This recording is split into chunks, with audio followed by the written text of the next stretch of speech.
customers on this supply chain journey. 9 out of 10 companies are stuck. We want to be customer-centric. We want to serve customers, but we don't know how to use all this quantity of data that's out in the social world.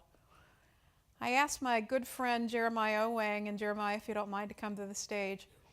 Jeremiah is actually my mentor and taught me about social when I worked at Altimeter Group. And Jeremiah, tell the group a little bit about yourself and how you came to evolve to help social strategists. Thanks. So I was running global web marketing at Hitachi Data Systems in Santa Clara. And I noticed this trend that social was coming around, and it was very disruptive to our company because the bloggers were posting our price list for our enterprise class products collectively and disrupting our sales teams.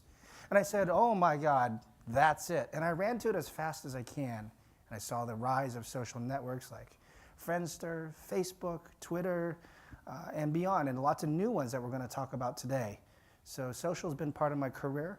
And I was an analyst at Forrester Research covering social computing. And now I'm one of the partners at Altimeter Group looking at social business. So Jeremiah, just for the group, how many people follow you on Twitter? I don't know the exact number, but it's over 130K. Yeah, so you know, Jeremiah has always been extremely well connected. And Jeremiah, you write for someone that's called a social strategist. What is a social strategist, and how should people think about connecting with them? In many of your corporations, you'll find this role. There's a dedicated lead. This person, she tends to be in the global marketing department or corporate communications. And she's running these social media programs on behest of the company and trying to coordinate multiple departments despite the silos. And they're plagued with a lot of different challenges, from inefficient technologies, disparate data, and different business units who have their different agendas, and of course, screaming customers and bloggers on these social channels. So it's quite an interesting new role that we've seen emerge that has now taken the mainstream. And how long has the role been in existence? And I was one of the first at Hitachi around 2006 and 2007, but in 2009 we saw this role emerge at pretty much every corporation, and I assure you, you definitely have this role now today. It's very common. And so what is the role of a social strategist? What are they really trying to do?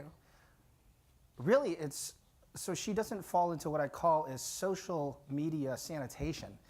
And there's two forms of the programs. One is sanitation, where you're constantly cleaning up angry customer comments, and different business units are trying to launch their own programs in a lack of coordinated style. But the other hand, the sophisticated kind, is creating really efficient systems where your customers and your employees are actually running the programs for you. The most advanced companies like Dell, Intel, P&G is in the room, tap their own customers in their crowd to do the customer care, to do the innovation, to do the marketing, to do the sales on behalf of the company. And that's an advanced, scalable program, getting your customers to do the job for you. Now, Jeremiah, you write a blog, a web strategist, right? And I do. You've been doing this blog for how many years? 8 or 9 years, but in different instantiations. I've done 2,700 blog posts, all written by me during that period, and have 30,000 comments, so there's a high interaction rate with my corporate audience. So as we talk, if you want to go and read some of Jeremiah's writing, he writes openly on the blog, and he's a great resource. So Jeremiah, you've been, you know, having drinks and ice cream sandwiches with the folks in the room. How would you encourage them to approach this social strategist? How would they have the conversation? Because they're really, would you say, 1 or 2 degrees separated, very different audiences. So the data that we conduct to find out who has the social program, it is right now in marketing or corporate communications. The logical reason for that is when bloggers a few years ago exploded, it seemed like a corp comm PR issue. Now, most corporations use social media in a reactive way. Yes, they do. And they just respond to customers for marketing or customer care. And once they figured out, oh, we can use these tools ourselves to create content, we use them to pump up marketing. Have you guys looked in Facebook recently? How many of the posts are sponsored content? It's a very high amount. So we're seeing that marketers are jamming up the social channels. Now, for the operations executive or the product innovation team or the supply chain professional, they're not traditionally talking at all to the corporate social strategists who I serve and speak with. Most of the time, the most common group that the social strategist speaks to is customer care. And there's a tremendous amount of data that can be tapped into that we should talk about. Okay. Yeah. And how has the social world changed in the last year? Well, we have this slide up here, and this is an older slide, and it doesn't matter. The date doesn't matter.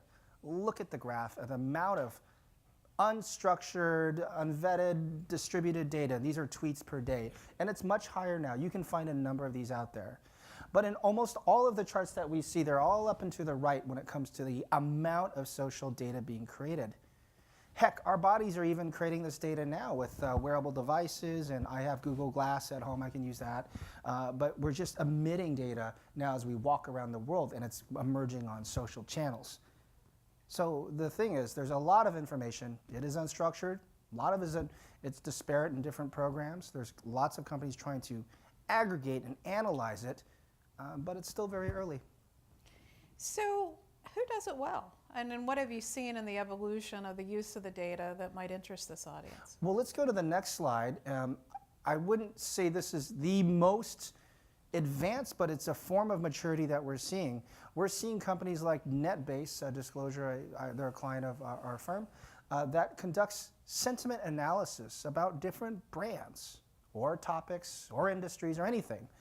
And I've seen different companies use machine language for processing, and also I see other companies using humans to quickly tag sentiment up and down, and then they do cross-checking type of systems for double verification. Lots of different methodologies out there.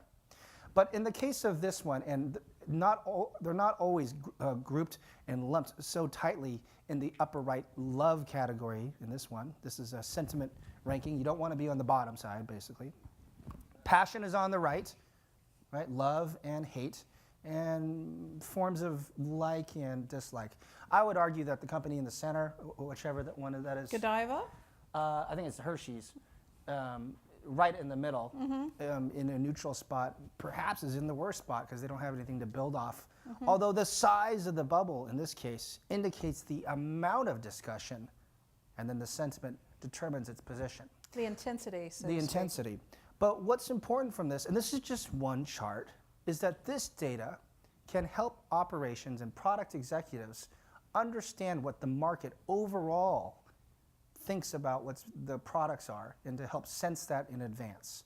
Sure, the data might be unstructured and spread out, but there are nuances to find in aggregate.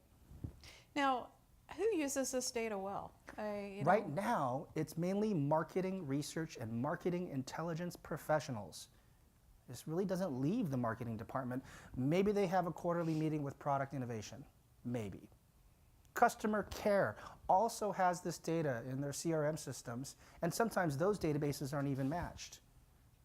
So if you're wondering, hey, should I go out there and buy a big new social data intelligence software system, and there's a lot emerging, you might want to look inside of your company first, because a lot of it could be right there within finger's reach. Well, let's see, is anybody in the audience using sentiment data for forecasting or causal factors? We've got one. Okay. Maybe you'll tell us about what you're doing. Pass the mic. Where's Abby or Heather? Let's hear what we're doing there. And while that mic's coming around, there's many forms beyond sentiment. There's location data. So if you see a spike of things happening in one city, that's a trigger to get resources over there as fast as you can. Same thing if you see your competitor's sentiment blow up negative, get your products there. Okay. Okay, my name is Brian Benjamin with Javi Global Solutions, and we're not quite using the sentiment data for forecasting, but so we're a managed supply chain services company, and on behalf of one of our clients that we'll work with to manage promotions and product launches.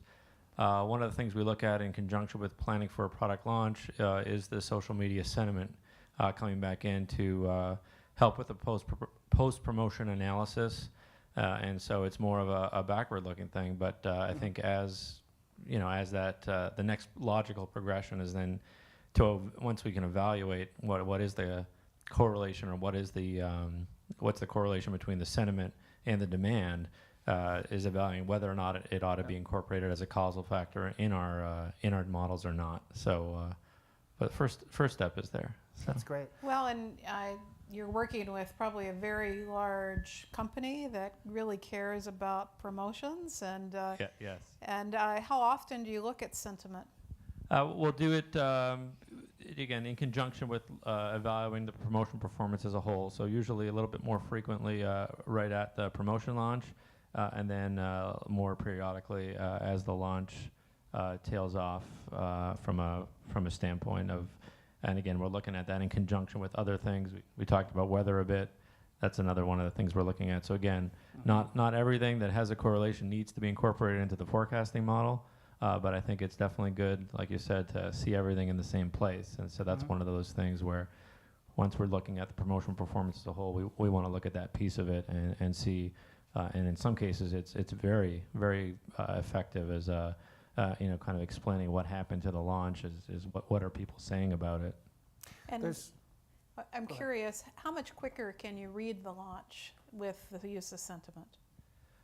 Well, I'm thinking of it as two somewhat separate things in that, well, how is the launch doing? And then that's one part of it. And then, what's the social media impact? So we'll usually look, about 3 days post-launch where we feel we've got enough data to say, okay, how is the launch performing compared to forecast? And I mean, that we'll be looking at all the factors, right? Not just social media, including, well, what was different in the launch versus test, and the test mark. And so definitely unique and depending on each of the individual programs. But yeah, from a standpoint of when we start looking at everything to evaluate, well, how is the launch doing compared to forecast? Usually about 3 days. So again, live POS data is key. And you talked about latency. So not zero latency, but at least 3 days is pretty good when it comes to being able to react. So Jeremiah, normal consumer products supply chain or restaurant supply chain would take weeks to read a launch. And one of the biggest issues is how do we make choices around our next production runs or what we're doing. And so as we think about days versus weeks, it's a tremendous opportunity, I think. There's another vertical we could look at that would help with that forecasting in near real time is the Hollywood movies. They are now able to predict through social media chatter what the gross sales of that movie would be. They've already done that correlation. And we're seeing Wall Street analysts start to play with this data to anticipate stock behavior based upon social data chatter, which I assume will eventually be massively gamed. So we're already seeing those things happen. So, some people are, kind of doubting Thomas's of, is this real? Is this just like a subset of the population? Or how accurate is sentiment as we look at the mining of this data? I hate sentiment. No, I love it. So social media data is explicit information, what people have said. It needs to be mirrored to behavioral data. And now we're starting to see new types of technologies that tie that behavior together. So there's social sign-on technologies that aggregate your Facebook, LinkedIn, Twitter, and by the way, I'm not talking about NSA, that aggregate all that and then can tie that to your customer record or your email address. And those are the correlations, eventually causations to look for as social media explicit data, which is likely to be incorrect in many places, but to behavior and then understand that. So if you start seeing that false positives, you can still start to predict off that. I think about the consumer value chain and the fact that in the 1980s we got point of sale data and we still don't know how to use it. How long do you think it'll take us to really use this kind of data? I'm seeing I see some successes even over the last few years. So Dell is here in the room, and they launched a private community called IdeaStorm, and maybe Starbucks is here as well, where you have these private communities and you solicit like a focus group, like a user group. These have been around for a number of years on the Salesforce platform, that you can understand what customers really want and ask them and then build the products on them. Barclays Card did one for a credit card. P&G has done this for a number of years. So it's already being deployed in some advanced corporations, but those are small, contained communities that tend to have structured data components and they know who the customers are versus larger, explicit, unstructured, disparate data. I think there's a balance between both. So to answer your question, I am seeing maturity now, but we're very early on in this industry. And one of the things, Jeremiah, you and I talk about is our ability to listen versus our ability to yell a message, right? This whole behavior around listening doesn't come easy. It doesn't. And for the group that's driving social marketing, their job is to yell. And so a lot of this data is just being used to figure out how to target them for more ads, rather than figuring out what do they really want, what are the pains in their life. This is such an opportunity for this room to make a real difference in business and customer relationships by solving actual needs. So I also see it being used for customer service and listening. Can you talk about who's doing that well? Well, the top at the vendor selection, or you want to see brand side, or either. Well, almost nearly every brand has what the role is called a community manager. They might be in marketing or customer care, and their responsibility is to communicate directly to and fro with the customers in any of these channels, communities or social networks. And they have a number of tools that they can listen to the market. Radian 6 by Salesforce is very popular. There's IBM has, SAP, there's a number of players out there. And they have dashboards and sometimes dedicated rooms called social media command centers in corporations. Pepsi has this, for example, and Starbucks. And they listen to what's being said, and sometimes they rank customers based upon the historical purchase data or the influence, how many Twitter followers they might have, and they can start to respond to customers based upon this. Sometimes it's tied to CRM systems. Sometimes they alert corporate communications, product teams, or even account managers. So it varies on the type of corporation. But for the most part, companies see it, they respond just to get people to shut up. It's really not necessarily designed to really fix deeper programs. And in a lot of cases, they shift it to the contact center, say, call us, let's get on the phone and try to resolve this issue. Well, let's see. Anyone in the audience working with Twitter or customer service or a command center in their organization? Anyone want to share a story about that? I don't see any open hands. We actually find 53% of retailers are using Twitter for customer service, and I would encourage you to yourself, at your company, and see what kind of customer service response you get. It's really fascinating to use customer service in Twitter. How many of you are on Twitter? Let's just see a show of hands. Okay. About 40% of the room. Okay, so it's, I think, very useful to get on Twitter and figure out what @ and hashtag and DM is, and to actually see the flow of information. So where are we headed? Well, Laura, I believe that social media, which is the sharing of ideas and media, is just the first phase. And I would like to talk about this next phase of sharing. And this next phase is what I call the collaborative economy. And you might have seen The Economist. Have you seen the cover of The Economist? Talking about the sharing economy, which is using social networks to share goods, services, time, and space. The New Yorker is going to publish an article this weekend. The digital version is already out. Washington Post published this morning. Nearly every single mainstream media business rag has talked about this topic. And mainly, it's about how consumers are being empowered to buy products once and share many times with each other rather than buy again. Does that sound like something that we should be thinking about? Well, I was actually in Africa, and the farmers were working collaboratively around the sharing of equipment in the fields because they can't afford it, right? And I think about the evolution of performance-based logistics, where the armed forces said, I don't want to buy aircraft, right? I want to share aircraft. But Right. as we think about the evolution into global economies and thinking about sharing economies, I don't think we've thought about that for the channel in a structured way and what it could be. So maybe we could talk about the causes so we understand what's here. And I was so glad to see the CSR panel. So that is absolutely tied to this movement. So there's 3 factors causing this collaborative economy. The first factor is the societal ones: sustainability, population density, and the first generation that grew up on the internet is now entering the workforce. But they don't have a lot of money. A lot of them are in college debt. So for them, sharing is a way to live. The second factor is the economic one.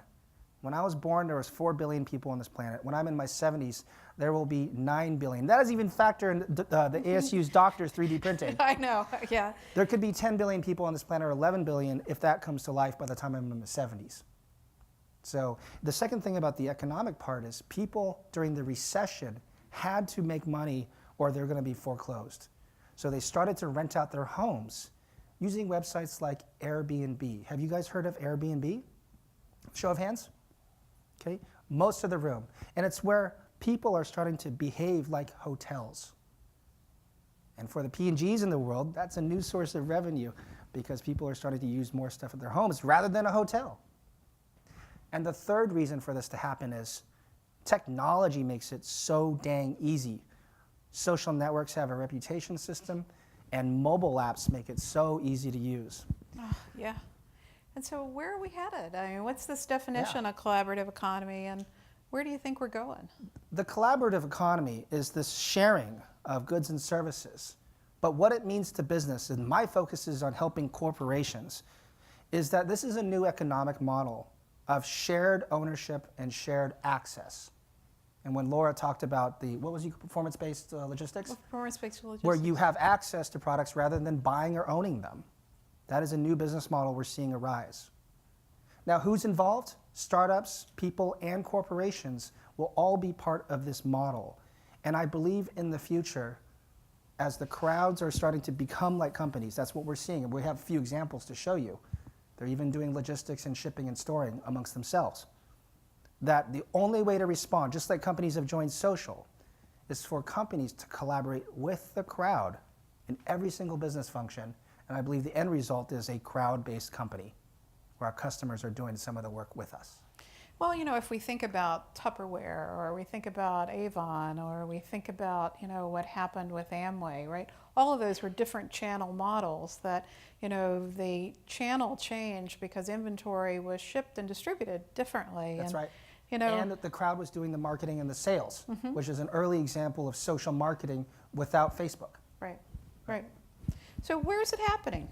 Mainly it's happening in mature markets, and by that I mean in Europe, where there's smaller cultures and they're homogenous and the density is high. We see a lot of these behaviors on the east and west coast of the United States and in Asia. Perhaps less so of goods and services being shared in the Midwest. And we absolutely see a lot of documented evidence that this is being done with the youth market, which within 15 years will be the dominant workforce generation. So let's talk about some examples. Absolutely. Well, the first one, before we do this one, is I used Uber to get here yesterday. Have you heard of Uber? Who's heard of Uber? Okay. Okay, Looks like that's more a good than half of the room. Now, for those that don't know, and you guys can download this app right away. And to start with, Uber 2 weeks ago was funded by Google. The amount is incredible, $260 million. The average funding rate I see in tech is 10 million. Why did Google do that? Well, I used Uber, and what Uber does, it's called a two-sided marketplace. And it finds idle resources. In the case of Uber, it's taxis, cars, limos, ice cream trucks, sometimes helicopters, and even DeLoreans. Last week they were giving people rides in DeLoreans. So that's the inventory that's idle and sitting around the street. In this map, and you can come up and see it later, there's town cars right around the block that are sitting and idle. And if I click a button just once, that town car will come to my location or any location I specify, pick me up, and take me to the airport. No money, no credit cards, because I've already prepaid with my credit card. So could we be disintermediating? Could companies use this maybe for the Hugo Boss perfume or for Absolutely. You know, the ability for direct sales? Anytime we see excess goods, services, time, or space, and you might know where that is in your company, it can be activated at a local level with these mobile apps. It's local typically. Like we're talking neighborhoods, blocks, or even a few miles. So maybe it's produce that's going out of date, Yes. or maybe it's open code date product, or Specials space. or products that are just sitting in the storeroom that aren't being used because they're seasonal, And in this new world, it doesn't always mean you sell it. You could just even rent it to people on demand too. We see these models. Both BMW and Toyota, to compete with Zipcar, are now renting cars from their dealership lots in San Francisco. Drive Now is the program from BMW. You can drive off with a BMW and return it later. So we're seeing these performance-based logistics programs, that's a new term for me, we just say on demand, are starting to emerge across other verticals. Very cool. So let's talk about how we co-fund. What's Kickstarter? Sure. So just to set the evolution, I'm going through 3 phases, and it might be a lot of information. So that first phase we talked about was social media. It's just ideas and content, right? The next phase I just talked about with Uber is the sharing of goods and services using the same tools. This next phase, this one is starting to look very different. And what we're seeing is that the crowd is becoming self-empowered to build their own products, ship them, and store them. Kickstarter. Has anybody heard of Kickstarter? Show of hands. Oh gosh, a lot of the room.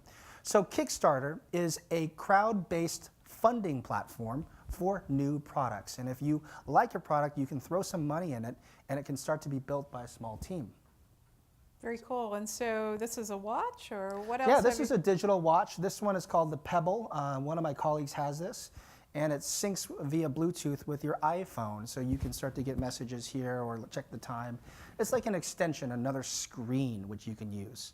I don't know if it's successful. I don't hear people raving about it, but the fact that it was crowdfunded and then designed by a small team is an example of a crowd becoming a company. So it could spur innovation. That's right. A new form of innovation network. All right, now how about what's Nike doing? Nike has a brilliant, I didn't bring my Nike IDs today. Is anybody from Nike here? No. So Nike ID allows you to design the product to spec, down to the laces, to the trim, and there's like 30 to 40 different settings. And I could have easily brought an example of how the crowd was doing that, but I wanted to show how some advanced corporations are letting their customers design products down to spec. And I've stopped actually buying physical goods as much as I can. This is one of the few things that I've purchased was this Nike ID. It took like 2 months to ship to my house. But this is a great example of how we can customize things for our needs. Yeah, but let's now dissect that. 2 months to get it to your house. Way too long. And way too long. I mean, because if we're talking about co-designing products, you've got an expectation you're going to get it how soon? They said 6 weeks to be fully customized, but it really took 8, as I recall. And I did send them notes; they were responsive. It's too slow, but the label said it was made in China, so the orders, it's just too slow. So the design of the supply chain isn't at that speed, right? I need them to call you, Laura, so you can get my Nike IDs there you going go. faster. But if we think about 3D printing, or we think about Yes. digital manufacturing, or we think about new ways of manufacturing. Or what if a local artisan, a shoemaker around the neighborhood, what if Nike sponsored that? Because that's what I'm seeing in this new movement. What if somebody around me could have assembled that product to spec and the parts were sent there and it was made even in America? There you go. All right, Quirky. Quirky, another example of this collaborative economy where the crowd is becoming a company. You can submit ideas to Quirky, and there's a number of licensing programs on who owns the IP, and basically whoever submitted it owns it, and you could pull the IP license out up to a certain point. A small team at Quirky, it's a company itself of designers, producer, manufacturers, choose which products are the best, and then they build it, ship it, and get it onto shelves. And when you go to the Quirky.com website, you'll see a number of products that are actually in retailers today. So it's a way of crowdsourcing innovation with an expert team. It's a hybrid model. And so if I think of like ModCloth, that's now $100 million, where we have designs that are based upon the crowd, right? How big is Quirky? I don't know offhand, but I'm seeing a number of these emerge. I'm going to Long Island soon to visit Shapeways, which is a 3D manufacturing in the same way, where you can upload a design to print metal, beautiful jewelry, or select from their gallery.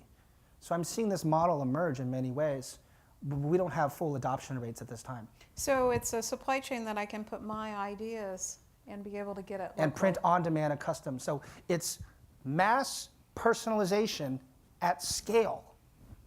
Very cool. All right, how about Etsy? Oh, you know this community. I want you to tell it. But before that is West Elm partnered with them, so we can talk about that, please. So how many of you use Etsy?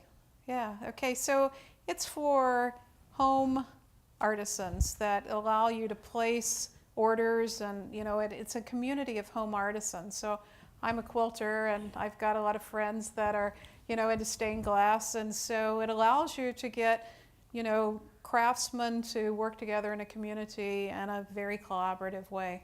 It's a very cool concept.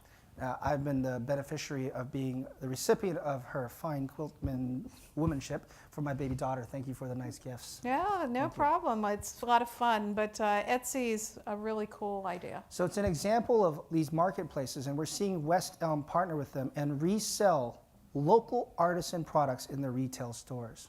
So think brands, what if we could tap into manufacturers and designers at the local level and embed it in our supply chain at mass scale, because technology enables it. So it's a new way of thinking local. Local at scale. Local at scale. All right, 3D printers. I took a class at Tech Mart. Actually, it's called Tech Shop. Have you heard of Tech Shop? I like to introduce a term called the makers movement. I've talked about social media, I've talked about the sharing economy, and now let's talk about the makers movement. And the makers movement is a relatively new term, but it's about empowered people who create products, food, recipes, wood craftsmanship.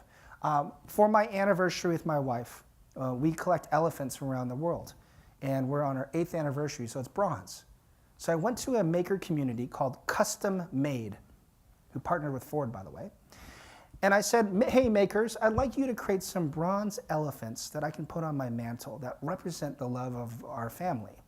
And so there are makers submitting ideas to me, and so I drew a hand design of what I want.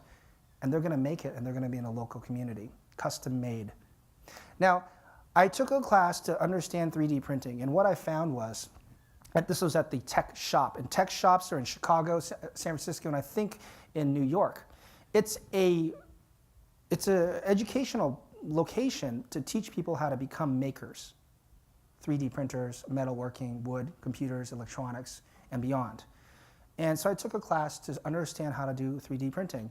And I realized that these tools are far from being plug and play. It's really early. They're really clunky still.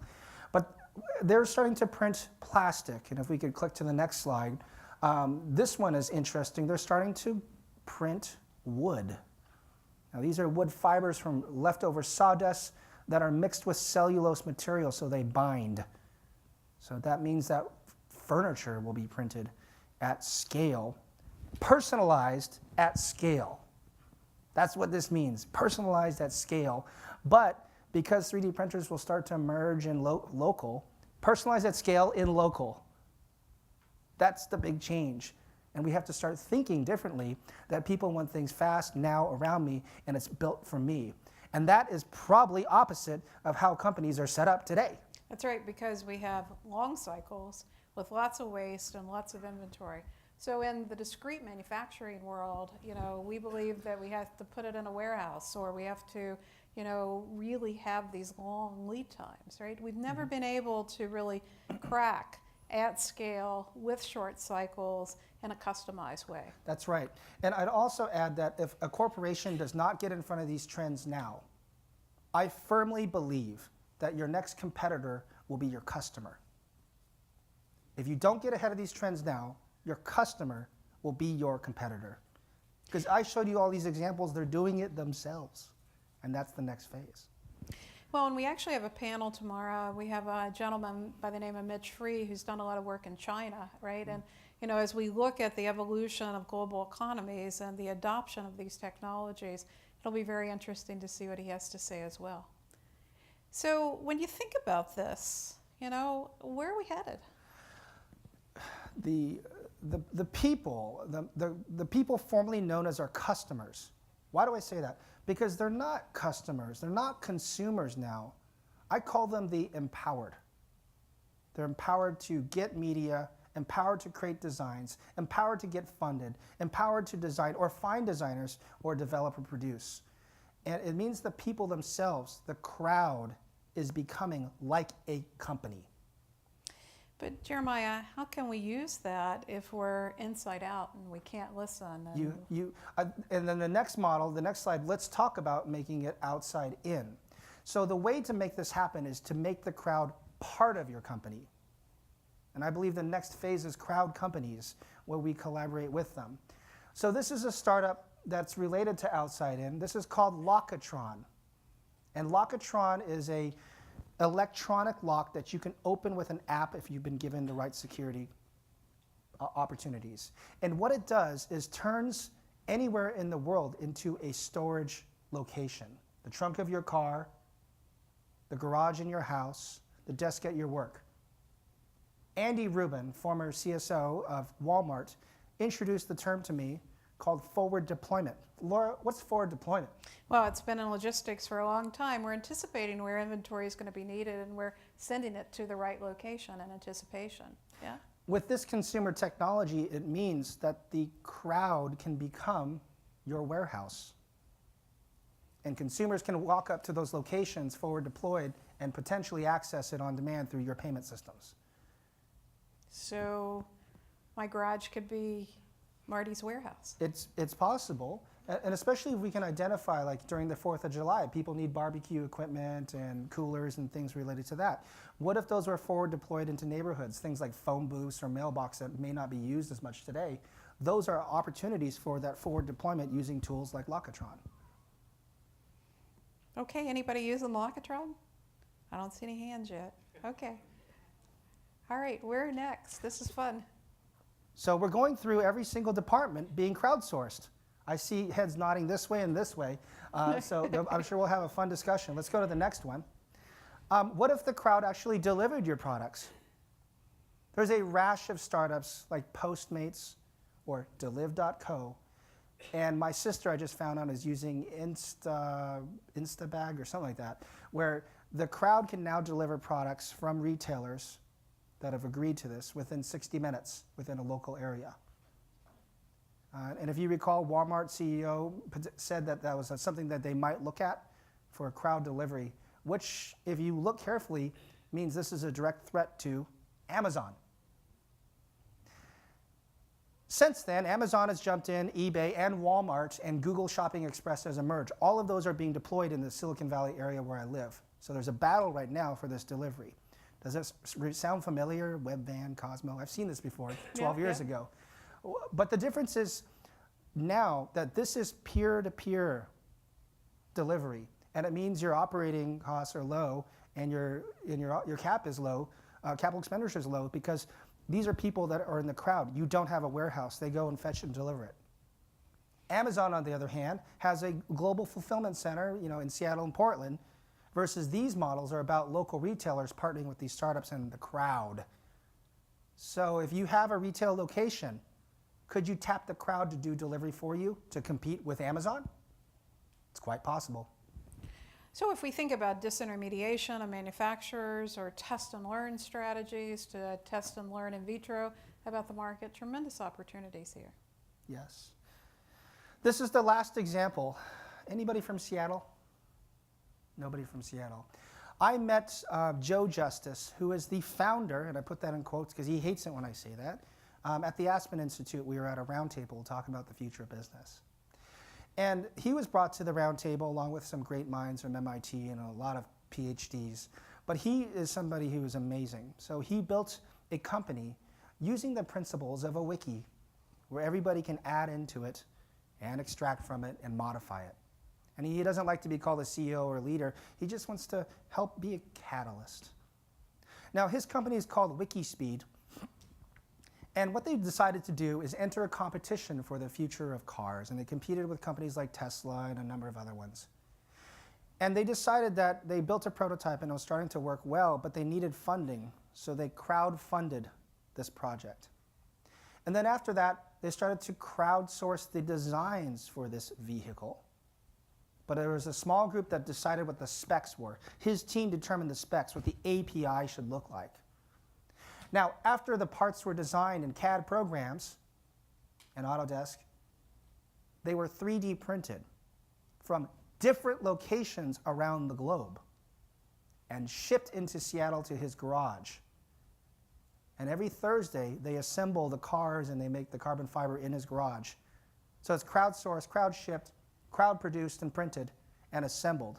And this car is using a Toyota motor. It gets 100 miles per gallon, and it has some certifications in safety. I'm not sure I would let my young daughter ride in it. It seems very precarious. It's very early. But they use agile software principles of constantly iterating. They can take one part out and remove it.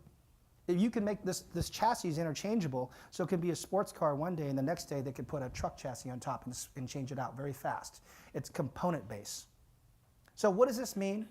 It means that the crowd is starting to develop their own cars and products. One of the most technologically advanced potential things that we see that are sold. And they're now selling this car for $25,000, and they've sold a few. Is it going mass? Is it going at scale?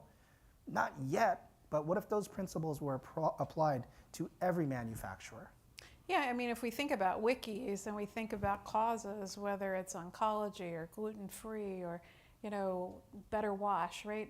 We have all these communities that care about these things and the use of wiki, and it's a new form of open design networks, right? And I sure hope we've learned from the Boeing 787 that we've got to own that whole value chain, and we become the architects. We become the folks that are the overseers, right? Because if you think about the 787 and the great ideas around how we could bring people together to build an airplane, it was great at a component by component, but we did not architect the overseeing of that to mitigate risk. So I think it's a wonderful way to really build open design networks, but we've got to own it, right? Yeah, we do. What questions do we have for Jeremiah as we imagine the supply chain for 2020? Okay, a question in the back, if we can get the microphone to the hand in the back. If you can say your name and your company. Hi, my name is Michael. I'm from RSI in Mountain View. A question for Jeremiah. What about the concept of cooperative buying? And you talked about sharing of goods that are durable and expensive. What about for goods that are consumed regularly, like detergent? What's happening with cooperative buying? Where does that go? Give me an example of when you say cooperative buying detergent, because usually I see high ticket items for that.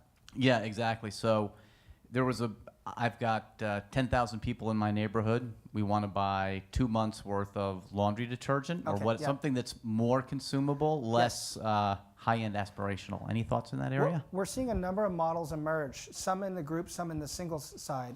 So in the group side, there's been that rash of Groupons, and their fate is really unknown as we move potentially out of a recession. But in China, there was a lot of this group buying behavior where people get together and they say, we want to buy 50 cars, but at this price. And there was another startup called Carrot Mob, and this was founded by the Sustainable Brands group that were leading this. And a group of people would say, who were sustainably focused, impact driven, they went up to retailers or the manufacturers to say, you must fix your product, and if you can make it sustainable, we'll buy a whole bunch. So I'm seeing this demand from the consumers tell corporations what to do on their snap of the fingers. But don't you think it has to have a couple of characteristics, something that's around an interest group that unites people, like moms or babies, or something that is a special need? That's right. It needs a community or a social network that gets people to come together with common demographics or psychographics. That's often the case we see it.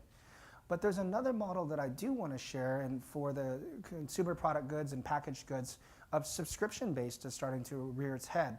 So we're seeing Dollar Shave Club, which is on-demand subscription, and then Citrus Lane for kids, and then also Beauty Box for women, which is makeup. So we're seeing those models, which is a form of a group of individuals who do not collectively come together that are asking for that subscription or that same type of thing. So we're seeing that model emerge as well. Thank you for the question. Other questions? Can we get the mic to some of the hands? And there was also one over here. Yep. So Abby, you come this way, and we've got Heather coming down to Trevor. Okay. What question do we have there, Trevor? So Jeremiah, thank you. This has been eye-opening. definitely. But I'd like you to address a little bit more around the Wikispeed type of thing, because that gets more into the manufacturing supply chain side of things. What is the business model that is emerging? Because we saw a lot of the .com stuff fail because of business models. So what is the business model that's emerging here that's going to make this a sustainable business? We don't know, because I don't know the costs, and a lot of them are donating time out of passion to do this project. So I would probably guess that it's pretty inefficient, because they're just trying to do this for some of the first times. The question is, what if Ford or Toyota or Honda got behind them and enabled a platform for them to co-fund, co-design, co-build, and then had mass distribution? So the crowd is really, really good at innovation, flexibility, agility. Remember Laura's story about being 60 and wanting to be more agile? Corporations are strong, which Laura is becoming strong.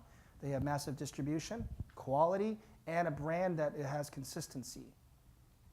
Can the crowd and the companies come together? And that's the model that I'm looking for, is crowd companies. But I think we're going to see the evolution of new business models, and I don't think we know what they are, but we have to imagine. So we have to really reassemble the supply chain around those characteristics. Question over here. Yes? Yeah, Laura, you were talking. So you were talking about looking into a brand via Twitter, like an @ or a hashtag, and being able to understand what people are saying about you. But with the proliferation of consumer-driven information sites and apps like Boycott, for instance, where you can take a snapshot of a barcode and understand if there's any boycotts against the company, or the Skin Deep database, where you can look at every ingredient that might have a detrimental effect. Do you see these as becoming more popular and prolific? And if so, how does a company manage the brand around that? How do they understand what's out there in sort of a way, like how do they aggregate that metadata? Well, I encourage companies to start with all of the possible sensing signals, the unstructured data, the expert data, the rating and review data, the apps that are out there, and look at all the ways they can capture data and sense and then translate that data. And right now we don't have any place to put it. And we're going to have a panel in a few minutes where we're going to talk about big data analytics and systems that test and learn and see inferences that would not necessarily be there. But we've got to invest in that, right? Because most companies, when you say analytics, they think reporting or they think Excel spreadsheets. And so many people are just even new into sentiment data and unstructured text mining and the evolution. But I think it's a wonderful way that we can shorten demand latency and we can really start to put new forms of analytics. I believe traditional demand forecasting is dead, right? And because we've got a sense to translate in new ways. Well, Jeremiah, we have 1 minute left. And you're going to be here a little bit? Only for about an hour before I got to catch that plane ride home. But you can find Jeremiah on Twitter. You can find him on his blog. He always makes himself accessible. Jeremiah, what's your closing thought for the room? I mean, this is an audience you don't normally work with. And, you know, as you think about your social strategist and you think about the evolution of technology, what's your advice for the group? It's moving faster than I can keep up with, but the big change that's happening is the customers themselves are becoming empowered to be like a company. And if you do not enable them or provide them with resources to do that around your brand, you will be in a world of hurt. Enable your customers to be part of your supply chain and manufacturing.